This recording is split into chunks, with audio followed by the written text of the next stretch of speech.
of the International Commission of Jurists, Kenya section, and the unwanted witness of Uganda has kicked off discussions on legal discourse towards data protection and privacy within electoral processes.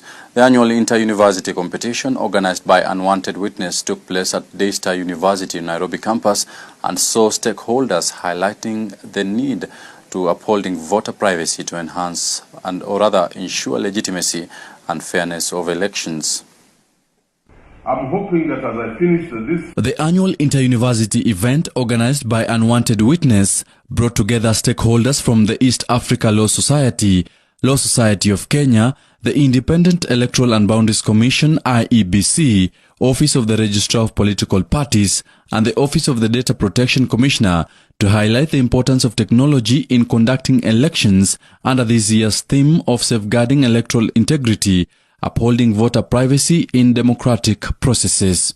For us as ICJ Kenya, having watched elections for the last, give or take 10-15 years, we have seen that elections are slowly becoming very technology heavy, and as such we want to invest a lot of content, a lot of information on how elections and technology work together.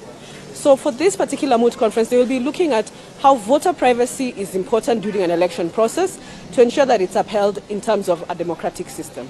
The election management bodies have been urged to ensure that personal data collected for election purpose are safeguarded to avoid mismanagement that would affect democracy. You have privacy safeguards in election management laws, then you are guaranteed to have a good process that will uphold democracy. So the conversation here today and going forward for the mooters is going to be about upholding that important aspect of privacy.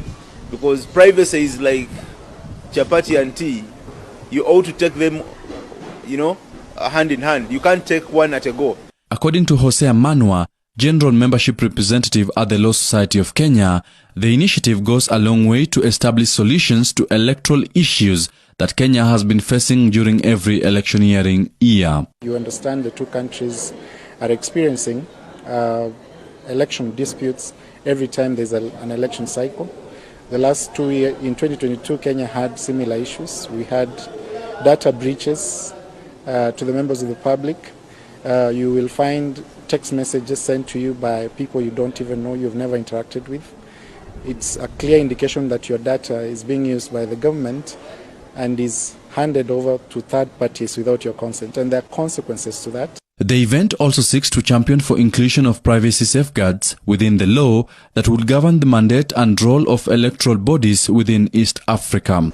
We need to include privacy safeguards to inspire different entities in the election management process to understand their role and responsibilities as far as handling personal data is concerned, and how do they comply and what are their mandates. For Newswatch, I'm Sami Adika. So before we go into